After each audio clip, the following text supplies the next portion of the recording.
کہ جی میں نے یہ فتویٰ دیا ہے، اور ابھی بھی میں یہ کہتا ہوں کہ مسلمانوں کا انگریزی فوج میں شامل ہونا حرام اور اسلام سے بدتری۔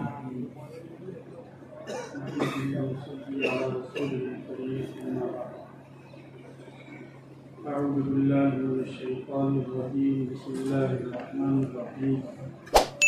وتلک الایام نداولها بین الناس، صدق اللہ العظیم۔ وقال النبی صلی اللہ تعالی علیہ وسلم: لا يؤمن من لا يأمن جاره بوائقه، كما قال عليه الصلاة والسلام وعلى آله وصحبه أجمعين۔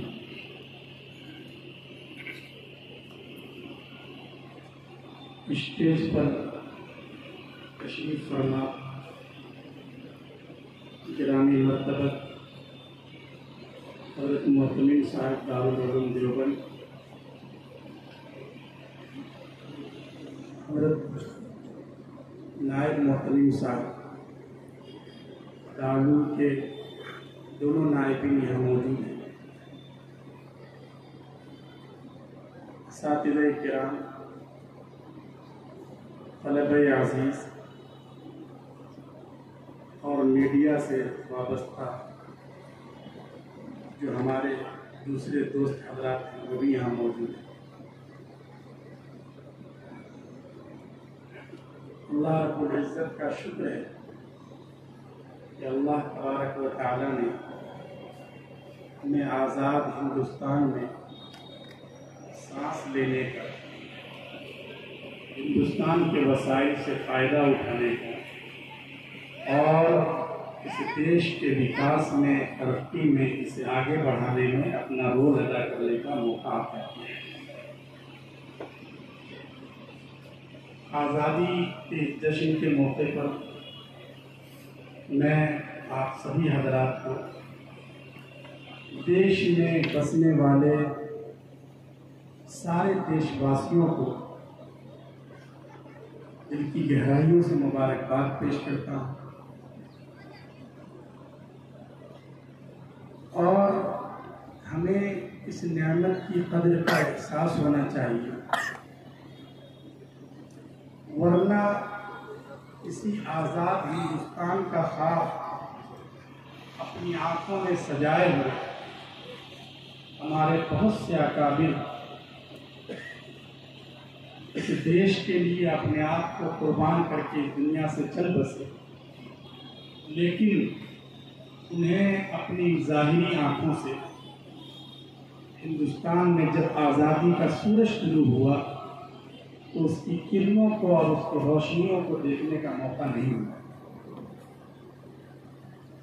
یہ ہماری اور آپ کی خوش قسمتی ہے، لیکن اتنا بڑا دیش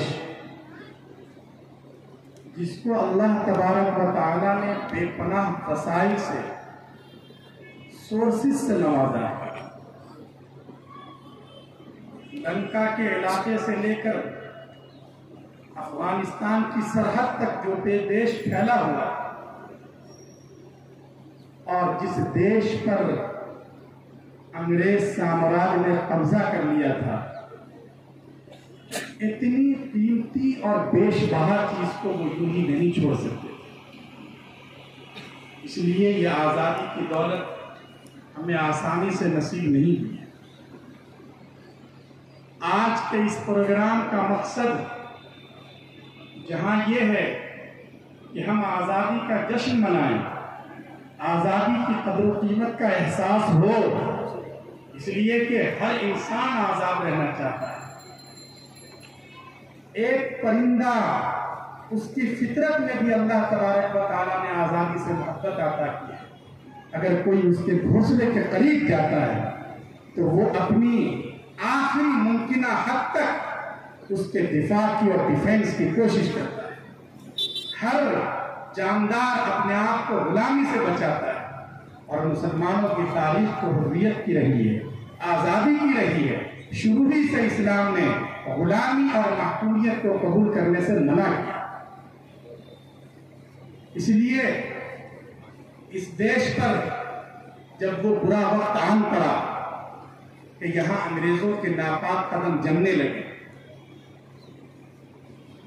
ہالینڈ سے برطانیہ کی تجارت تھی، گرم مسالے کی تجارت، 5 پاؤنڈ کی یہ تجارت ہوا کرتی تھی، یعنی ایک مسالے کی قیمت تھی۔ جیسے آج کل مہنگائی عروج پر ہے اور آپ کو سبزیوں اور ٹماٹروں کی قیمت بھی کئی مرتبہ پوچھ کر لینے کی جرات کرنی پڑتی ہے، تو اس زمانے میں بھی اتفاق سے مہنگائی بڑھ گئی اور ہالینڈ سے جو تاجر گرم مسالے کی تجارت کیا کرتے تھے انہوں نے اس میں 5 شلنگ کا اضافہ کر دیا۔ یہ شلنگ ایک طرح سے سمجھیے ہمارے یہاں پیسوں کی حیثیت ہے اس کی، لیکن برطانیہ کے تاجر بڑے ناراض ہوئے اور انہوں نے اسی وقت کہا کہ اب ہم ہالینڈ سے اس کی تجارت نہیں کریں گے، اور اسی موقع سے انہوں نے ایسٹ انڈیا کمپنی قائم کی کہ اب ہماری تجارت براہ راست انڈیا سے، وہاں کے وسائل سے، وہاں کی چیزوں سے، وہاں کے مسالے سے ہم فائدہ اٹھائیں گے، اور اس طرح یہ کمپنی وجود میں آتی ہے۔ اور سب سے پہلے اس کمپنی کا نمائندہ گجرات کے علاقے سورت پہنچتا ہے، وہاں اجازت سے کمپنی اپنی کوٹھی قائم کرتی ہے۔ جہانگیر کے دربار میں کمپنی کے نمائندوں کو بہت سی مراعات دی جاتی ہے، لیکن شیخ الاسلام حضرت مولانا حسین احمد مدنی رحمۃ اللہ علیہ نے لکھا ہے کہ مسلم بادشاہوں کی اسی دریا دلی نے اور ان کی فیاضی اور سخاوت کے جذبے نے آئندہ 300 سال کے لیے اس ملک کو غلامی کی زنجیر میں جکڑ دیا۔ یہ انگریز بڑے مضمون مقاصد کے ساتھ آئے تھے، اگرچہ جہانگیر کے دربار میں یہ سر جھکا کر آئے اور ایک محکوم کی حیثیت سے آئے، لیکن انہوں نے جو خواب دیکھ رکھا تھا اسی کے مطابق اپنا کام کرنا شروع کیا، اور آہستہ آہستہ ان کے قدم جمتے گئے۔ عالمگیر اورنگزیب رحمۃ اللہ علیہ کی جب وفات ہوتی ہے تو اس ملک میں انتشار کا ایک ماحول ہوتا ہے۔ اس انتشار کے ماحول سے فائدہ اٹھا کر اس کمپنی نے اپنی آرمی قائم کر لی، اس کے پاس اپنی طاقت ہو گئی، اور اس طاقت کے بلبوتے پر سب سے پہلے اس نے بنگال کے علاقے پر دھاوا بولا۔ بنگال میں ظاہر ہے کہ وہاں بھی مسلمان تھے جو ان سے برسر پیکار ہوئے، چنانچہ سب سے پہلے نواب سراج الدولہ ان کے سامنے آ گئے، بڑی بہادری کے ساتھ، حکمت عملی کے ساتھ وہ ان کا مقابلہ کرتے ہیں۔ پلاسی میں جنگ کا میدان سجتا ہے، لیکن 1857 میں نواب سراج الدولہ شہید ہو جاتے ہیں۔ انگریز صرف میدان جنگ میں نہیں لڑتے، انہوں نے غداروں کی ایک ٹیم قائم کر لی، آپس میں لوگوں کو لڑا دیا تھا۔ اس کی وجہ سے نواب سراج الدولہ کو کامیابی نہ مل سکی۔ اس کے بعد تو انگریز اور جری ہو گئے۔ ساؤتھ انڈیا میں ان کے مقابلے میں سب سے بڑی رکاوٹ بنے ہوئے تھے شیر ہند سلطان ٹیپو شہید رحمۃ اللہ علیہ۔ انگریزوں نے پوری طاقت ان کی میسور میں قائم ریاست کے خلاف جھونک دی، لیکن پہلے 1780 میں حیدر علی نے مقابلہ کیا، پھر سلطان ٹیپو نے محاذ سنبھالا اور انگریزوں کے دانت کھٹے کر دیے۔ یہ پہلا موقع تھا کہ ہندوستان میں سلطان ٹیپو نے انگریزوں کے خلاف باضابطہ اس میں توپ کا بھی استعمال کیا، اور اس وقت کے اعتبار سے جو جدید ہتھیار ہو سکتے تھے ان سارے وسائل کو کام میں لا کر انگریزوں کے بڑھتے قدم کو روک دیا۔ لیکن انگریز چپ نہیں بیٹھنے والے تھے، وہاں بھی انہوں نے اپنے سازشی کھیل کا سلسلہ جاری رکھا، اور پھر وہ وقت بھی آیا جب 1799 میں سلطان ٹیپو نہایت کی بہادری کے ساتھ لڑتے ہوئے انہوں نے جام شہادت نوش کی۔ ایک وہ دن تھا، اسی دن ایسا محسوس ہوا کہ اب ہندوستان پر غلامی کی دبیز چادر تان دی گئی۔ انگریزوں نے برملا اس کا اظہار بھی کیا، اور پھر وہ بڑھتے رہے. پورے ملک میں اس شکست کے بعد آگ لگ گئی. خصوصیت کے ساتھ علماء کرام یہ ہمیشہ قوموں کی قیادت کرتے ہیں. بھلائی، خیر اور فلاح کے حوالے سے ہمیشہ ان کی رہنمائی کرتے ہیں. یہ اپنی خانقاہوں کو بھی آباد رکھتے ہیں. درس و تدریس کی مسلک کو بھی وہ زینت بخشتے ہیں. لیکن جب قوم و ملت کے تقاضے پورا کرنے کی بات آتی ہے تو وہ اپنی ہتھیلی پر جان کا نذرانہ لوگوں کے سامنے اور قوم کے سامنے پیش کر دیتے ہیں. چنانچہ علماء کرام حرکت میں آئے اور سب سے پہلے 1803 میں فخر ہند شاہ عبدالعزیز محدث دہلوی رحمۃ اللہ علیہ نے انگریزوں کے خلاف جہاد کا فتویٰ دیا. انہوں نے اپنے فتوے کے ذریعے یہ واضح کر دیا کہ ہندوستان دارالحرب بن چکا ہے اور ہر صاحب ایمان کے بس میں جتنا کچھ ہے اسے اپنے خون کے آخری قطرے تک اور جب تک اس کی سانس میں سانس باقی ہے اس ظلم کے خلاف، اس کفر کے خلاف اور اس ایک طرح سے جو زبردستی کی آمریت تھی اس کے خلاف ڈٹ کر مقابلہ کرنا یہ ہر مسلمان کا فرض ہے. چنانچہ یہ بات کسی معمولی آدمی نے نہیں کہی تھی. یہ الحمدللہ ہندوستان کی سرزمین میں اور یہاں کی مٹی میں علماء سے محبت ہے، بزرگوں کا احترام ہے. چنانچہ شاہ عبدالعزیز محدث دہلوی رحمۃ اللہ علیہ کا فتویٰ یہ صرف سیاسی اسٹیج سجانے والے سیاسی منچ سے دیا ہوا کوئی بیان نہیں تھا. چنانچہ اس فتوے کو لوگوں نے اپنے سینے پہ لیا، اپنے دل میں جگہ دی اور ملک کے ایک کونے سے لے کر دوسرے کونے تک انگریزوں کے خلاف بغاوت کی ایک آگ پھیل گئی. بڑے بڑے علماء، بڑے بڑے صلحاء اپنی خانقاہوں سے نکل آئے. اس فتوے کے بعد سید احمد شہید رحمۃ اللہ علیہ جن کا اس ہندوستان کے چپے چپے پر بہت زیادہ اثر تھا، وہ اپنے مریدینوں کو لے کر باہر آ جاتے ہیں اور وہ قریہ قریہ، شہر شہر، نہ جانے کہاں کہاں کا دورہ کرتے ہیں، لوگوں کو تیار کرتے ہیں، ان کی ذہن سازی کرتے ہیں. وہ اس دورے میں جہاں دیوبند بھی تشریف لاتے ہیں، جہاں سے انہیں علم کی خوشبو اور علم کی مہک محسوس ہوتی ہے. قاضی مسجد کے آس پاس ہی ان کا قافلہ خیمہ زن ہوتا ہے اور یہاں کے لوگ جن میں جذبہ حریت پہلے سے ہی رہا ہے ان کے جذبے کو اور آگ لگا دیتے ہیں، آگے بڑھتے ہیں، پنجاب کے علاقے میں جاتے ہیں اور پھر ان کا مقابلہ ہوتا ہے بالا کوٹ میں. لیکن 1831 میں وہ نہایت مردانہ وار مقابلہ کرتے ہوئے وہ بھی جامع شہادت نوش کر لیتے ہیں. اس کے بعد تحریک کے مراکز بکھر جاتے ہیں، جہاں دہلی کے ساتھ پٹنہ بھی مرکز قائم ہو جاتا ہے. لیکن اپنے طور سے لوگ اس تحریک کو آگے بڑھانے کی کوشش کرتے رہتے ہیں. یہی وہ دور ہوتا ہے جس دور میں ایسا نہیں ہے کہ سید احمد شہید رحمۃ اللہ علیہ کی شہادت کے بعد یہ جذبہ سر پڑ جاتا ہے. نہیں، بلکہ لوگوں میں یہ جذبہ اور زیادہ طاقت کے ساتھ ابھرتا ہے. ہمارے وہ اکابر جن کا خاص کردار ہے دارالعلوم کی تاسیس میں، اس مرکز علمی کی بنیاد میں، وہ اکابر خصوصیت کے ساتھ اس وقت عوام میں آتے ہیں، لوگوں کی قیادت کرتے ہیں، ان کو دلاسا دیتے ہیں، ان کو حوصلہ بخشتے ہیں. اس وقت وہ صرف تقریر نہیں کرتے، وہ صرف مضامین نہیں لکھتے، بلکہ باضابطہ وہ فوج تشکیل دیتے ہیں. امیر المؤمنین ہوتے ہیں سید الطائفہ حضرت حاجی امداد اللہ مہاجر مکی رحمۃ اللہ علیہ. ان کے لیے میمنہ میسرہ کے افسر مقرر کیے جاتے ہیں، وزیر قانون مقرر کیا جاتا ہے.